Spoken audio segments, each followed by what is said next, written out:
All right, our second topic today.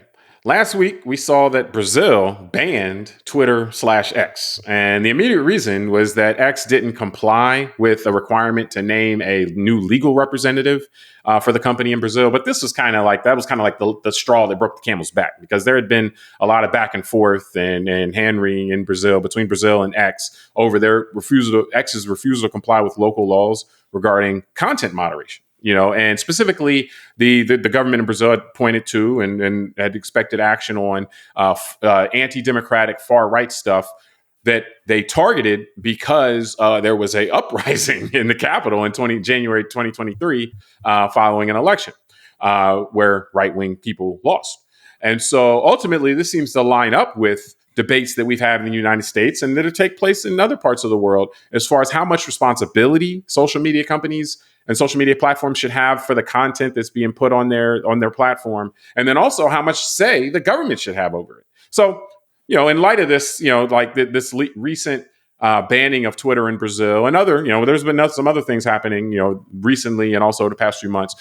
Just Tunde, what are your thoughts on kind of the responsibility of social media companies and what role the government should have from a freedom of speech standpoint, but then also just from a corporate type of corporation.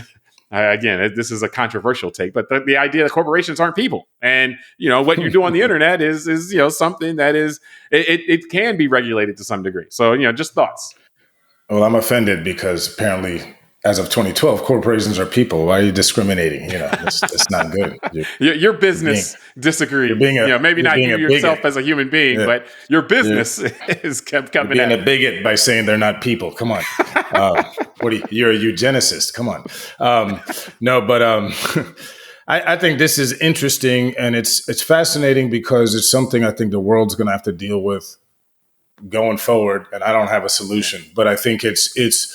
And it's going to get crazier, with AI and stuff too. Yeah. Yeah. And that's what I mean. It's the way from a financial, and it's kind of like crypto that it doesn't have borders anymore, like the old ways of finance where, a treasury department, issues money and you got different laws about how it can be moved around the world into other countries, and there's exchange rates and all that. Well, now with crypto, it's one global currency that is unregulated. And I feel like social media is something similar as relates to maybe discourse and information in that way, and not finance. But and it's very interesting because you're right. Like Brazil's not America, so they don't have the same freedom of speech laws as we do here. Their government may be allowed to do things and crack down on corporations that say things unlike here. So do they have a right to act in a way that they would with any other business in their country? I'm assuming so. Does that sit well with people in the United States? No, because it's a different culture and we have a different set of laws. But, see, I don't know, man. Let me just throw this word at you real quick, because to me, anyone who is taking up for Twitter X from a United States standpoint and saying that a multinational company should be able to do what it wants to in Brazil, that sounds a lot like what the word globalist would normally mean from a dictionary standpoint. Now, people use that word for a lot of different reasons, but to me, to try to exert... That's what it means when you don't want it to mean Jew, but go ahead. That's like what it would mean based on the terminology. And it's like, well, hold up. So why in the world would Elon Musk get any special privilege in Brazil to disobey the law or disobey requirements from a court? Like, are you saying there's projection? Are you saying that people like him might project out on others as being globalist? It surprises me, if you want to do business in a place, like to a certain degree, again, you said, I would look at this, or I look at this from the context of freedom of speech. But freedom of speech to me is always one of those things of what do you what do you say you're about? We in the United States say we're about, freedom of speech, so to speak, up until a certain point. And so I'll look at things that happen here under that frame. If another country doesn't necessarily claim that that's what it's all about, then I'm looking at it, is it objective? Is it fair? But I'm not looking at it in the same frame, because I'm not a globalist. I don't think that everybody has to do what, this rich person says or anything, or even what, this smart person says or this other person says, so to speak. Yeah, no, I mean, that's a great point. I never thought the projection of, because I know globalist is the kind of shadow anti-Semitic term for people who want to say that Jews run the world and all this stuff. But the projection by those who say it and you know what I mean, that Yeah, they it's like actually the are people okay like Musk with. runs the what Elon Musk wants to run the world, and, I and so know and exactly. he's behaving exactly like people who Yeah, would but that's why use words I would normally object to. it's funny. I don't mean to laugh because this stuff is actually serious and sad. But it's like because I was reading an article this morning. I think I forwarded to you about this guy. He's an heir of the Mellon family, the big bankers of the past, and he's the number one donor to the Trump campaign, along with people like Elon Musk and Ken Griffin, the hedge fund manager. This guy's given 150 million just to Trump campaign alone, seconded by Ken Griffin at 75 million, and I know Elon Musk has given 50 million. They were like, George Soros isn't even in the top 10 anymore with giving for these donations, and the top 5 or 6 are all given to right wing stuff. And I was just thinking, like, yeah, this level of projection, and if you look at it, not to be in the conspiracy mindset, but hey, we're going to be on the internet with this, so why not have at it, right? If I was thinking about the messaging of people like Elon Musk and his support for authoritarian governments in other countries, and his lack of support for democratic endeavors around the world and domestically, I would say that Brazil is responding to an attack on its nation from a psychological standpoint, because you're right. Not only did they have their own January 6th style coup, but a lot of that did happen and was egged on by people like Steve Bannon at the time through organs like Twitter or now Yeah. X. And it Well, reminds me an also attempted coup. It failed, but just to kind of, but but yeah. and due to the fact we have an X page, I look at X periodically, maybe a couple times a week, and I've seen now. It's sad to me. Elon Musk specifically, not Donald Trump. Elon Musk is egging on the race riots in the UK, and he's egging on the sentiment of what happened to the UK. And I seen him repost stuff about white British who've gotten jail sentences as opposed to immigrants. I don't know if they're true or not, but my point is that it looks to me that he is one of these people like Vladimir Putin that's trying to disrupt democracies around the world so that he can be like the Russians, be an oligarch globally, and Yeah. like you said, run the world. I mean, Be I don't want to above be the there law like in whatever country he wants to be in. Be above the law. yeah. I mean, he's becoming like the dude. What was his name? Michael Myers, the movie, Dr. Austin Evil. Powers. Yeah, Doctor Evil.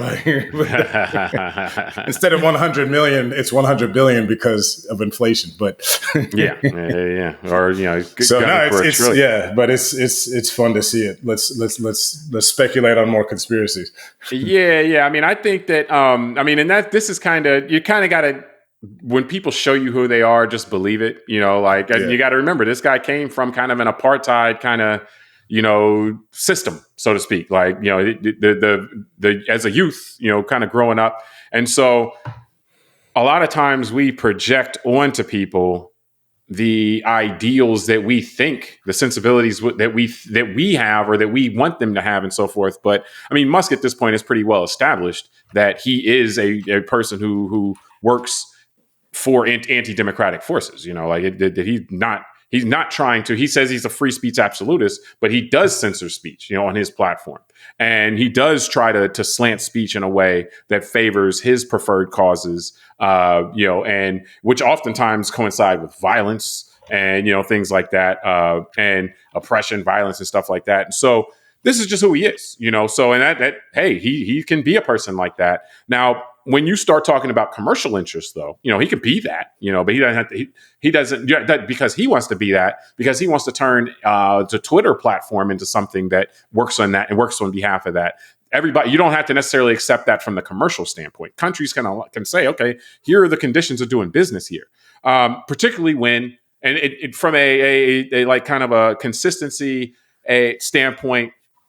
What you believe in, when you start dabbling into violence and coups and stuff like that, it's not a surprise that governments will start saying, well, we don't know how much we want what you do, what your brand here. If what you do is coups and violence, so to speak. So I think that's on one hand. I think on the other hand, also though, with social media, I'm generally less concerned or less comfortable with the idea of the specifics of who can post what. Now, I agree that there should be some limits on that. And even, like you sent something recently from this summer where the U.S. Supreme Court was like, hey, no, it's okay if the Biden administration, it exerted some pressure on social media previously as far as controlling misinformation. So I very those I'm very skeptical of. I'm not saying fundamentally opposed to it, but I think that we have to be very careful as far as how much we let governments say individually what people can post on the internet. Where are the social media companies where I don't think enough attention is paid? I think enough attention is paid to that part, what people can say, what a person can actually say. But the piece that I think is the most important piece, social media is mind control, imperceptible changes in behavior, all that stuff, not because of what one person posts, but because of the way it's algorithmic kind of distribution of things. And I think that's where our eyes should be more than anything. It's not that some dude in some basement somewhere posted, down to, this government or that government, or, hey, we should take it to these people. It's not because one person does that. It's because of the algorithms in order to, purportedly in order to drive engagement. In some scenarios, it may be, with somebody like Musk, it may be to actually drive a political agenda that he wants to drive. The algorithms then can show that to people in ways and repetitively show that to people in ways that we know, it's been studied, can radicalize people, can change people. So it's not just that somebody posted it here, somebody posted it there. It's that the algorithms are going to amplify that stuff. And that's where you get out of free speech. That's not necessarily what you can amplify or not. Unnaturally goes beyond freedom of speech. That's agendas. That's curation. In the same way that like news media curates what they tell you. There's so much going on; they can't tell you everything, so they're going to tell you certain things, and there can be a bias and a kind of an agenda behind what they tell you, what's going on, and what they don't. So I think that's the piece we got to look at a little more carefully, which isn't necessarily happening here, but that's when you're talking about the algorithmic amplification. That's where you go beyond freedom of speech and you start going beyond the agendas, and then we really do have a conversation there. Yeah.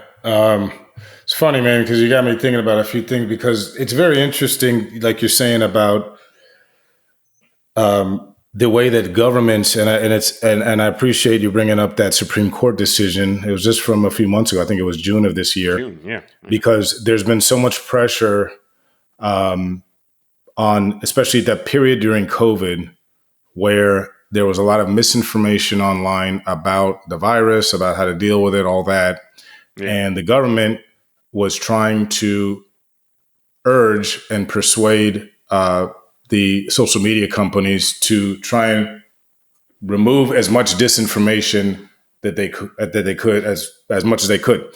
And so, but the government never threatened these companies, never told them that they were at risk of being fined or that their leaders would be imprisoned or anything like that.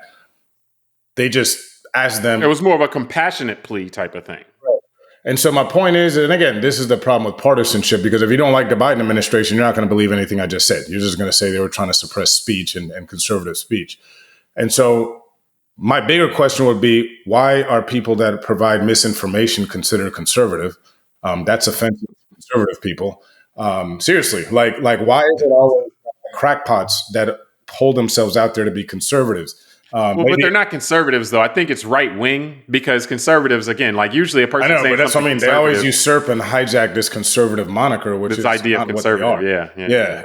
And so, because if you're conservative, you're probably going to listen to traditional scientists and medical doctors about care. Again, status quo, conserving the status quo. Yeah, you're not going to be radical ideas about. Not radical ideas about horse tranquilizers to solve a virus in humans. And so.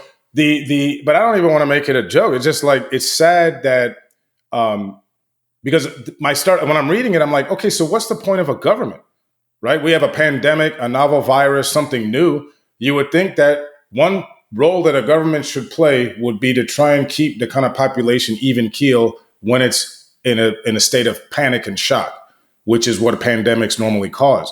And so I'll give you another example. I thought about it today. When I first moved to Florida, around 1998, there was a hurricane. I think it was called Hurricane George.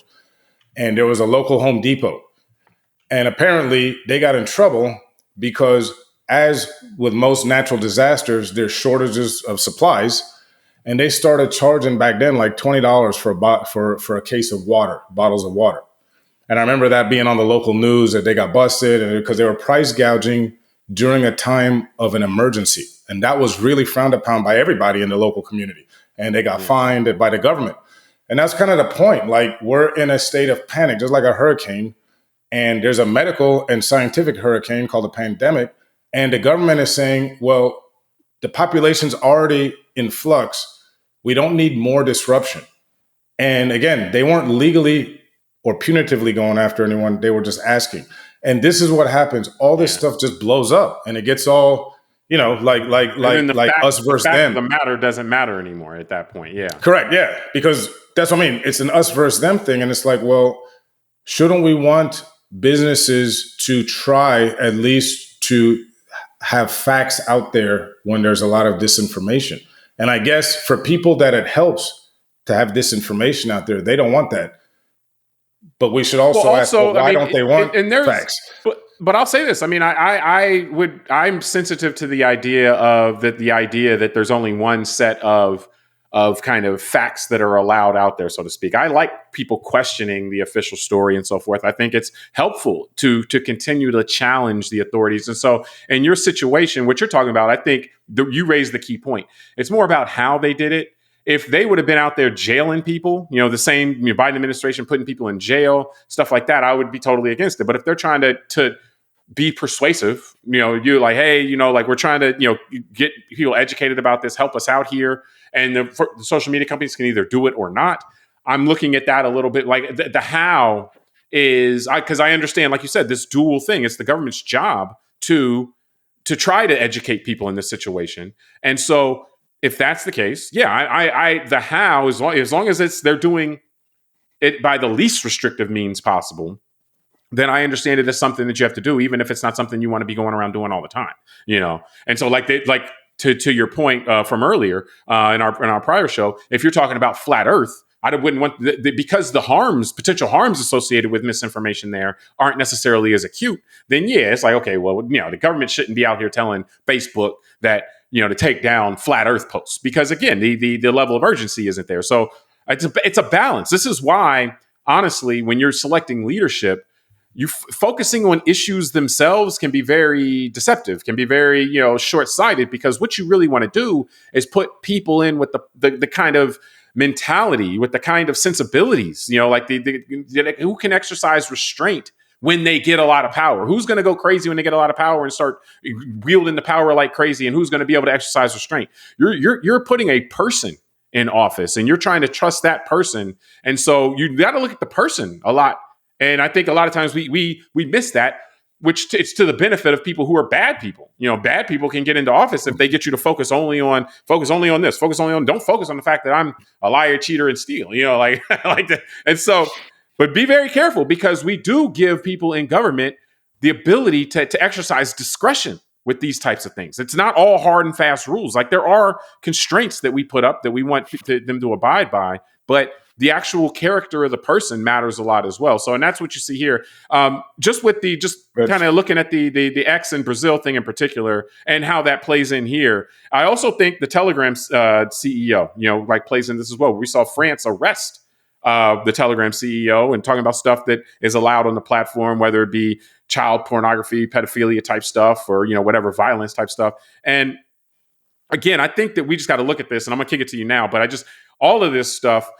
As you said, this isn't going away. Governments are going to have to figure out, in terms of what they are about, each individual country, what they are about, how they're going to deal with this stuff, because this stuff isn't going away, and it's only going to get more and more, because the algorithmic amplification, and then when you start kicking AI in, deceiving people is going to get easier and easier and easier. And so, and also, enabling, I guess, in some contexts, people are all for trying to shut down the pedophilia. In another context, they're saying freedom of speech. I don't know. Like, to me, that's bad all the time, but nonetheless, just any final thoughts on this before we keep it moving? Yeah, I mean, it's very interesting, because specifically the Telegram guy brings up, again, these kind of questions. Here's a guy that's originally Russian who left Russia to live in St. Kitts in the Caribbean and started Telegram from there. And then somehow also is, I believe, a French citizen as well. Somehow he got French connection as well. Yeah, I But think he has several it's passports. yeah, it's like he's a great example of just the global nature of the internet and these guys because he's a billionaire, so they're kind of the guys at the top of that internet game that can really they're global. They don't Yeah. have borders themselves, and in a sense, neither their companies, like we talked earlier about internet being global. So there's some. I'm going to read a little bit here from an article. There's something called the European Union's Digital Services Act, and I think this is an example of how governments may try and handle this stuff because again the European Union being kind of an amalgamation, like a Voltron, of several European countries that try and make laws that would kind of encompass companies doing businesses in the entire union. So the Digital Services Act could have immunized Telegram from some of these issues because I guess what it does is you have to violate the European Union standards to be held under contempt of that act, not just one individual country's laws, for example. And it's interesting. Telegram refused to be a part of that because they were being contrarian and wanted to say, "Oh, screw you, you big bad, governments, whatever." And so now it says because it forfeited those protections, it exposed itself to prosecution from French law. So I find that very interesting. This chess game of a lot of these tech bros, as we've seen, like Elon Musk and this guy Durov seems to be similar. They're very rebellious and they want to be contrarian to society themselves. It's not just contrarian, though. It's a word we brought up before, that globalist word. They don't want to voluntarily, generally speaking, because you have to voluntarily say, hey, we'll comply with this European in order to get the protections of it. And so they don't want to they don't want to give up any ground with that. They want to be above the law in as many places as possible. And so, here's where it gets interesting. Yeah. Because reading that article, what the French government got them on was some of their very specific encryption laws, which, are different than the laws here in the United States. But then also being able to prove that there were things going on Telegram, like drug dealing, pedophilia. They were talking about the amount of child pornography on there being shared by people, human trafficking, the pimps and hookers and all that stuff going on in France using Telegram to communicate. So again, what's the role of a government? If I'm the French government and there's this platform that's allowing all this nefarious stuff to go on in my country, and now I see that these guys don't have the protection from the European Union because they chose not to. I mean, if I'm a government, I guess I want to go stop these guys from operating my country if they're bringing that stuff into my country. They're not reining it in, as you require, Yeah. So to me, that's why this is all interesting, because sovereign nations are allowed to do things to defend their own populations. And if you've got a foreign company with a foreign leader, like Elon Musk. Well, it doesn't have to be foreign, by the way. It could be any company with any leader, but foreign. I was just meaning this point because, like, bringing the Brazil example with Elon Musk. If I'm Brazil and I got this guy in America, like you said, he's South African, he lives in America, he's got an American company, and his company's disrupting my national discourse and my politics in my country, causing the January 6th style coup, then do they have a right to deal with that? Or, like you said, are we going to let these guys really be globalists? And that they're going to tell the rest of the world, unelected billionaires, going to tell everybody, 8 billion humans, how we should run ourselves?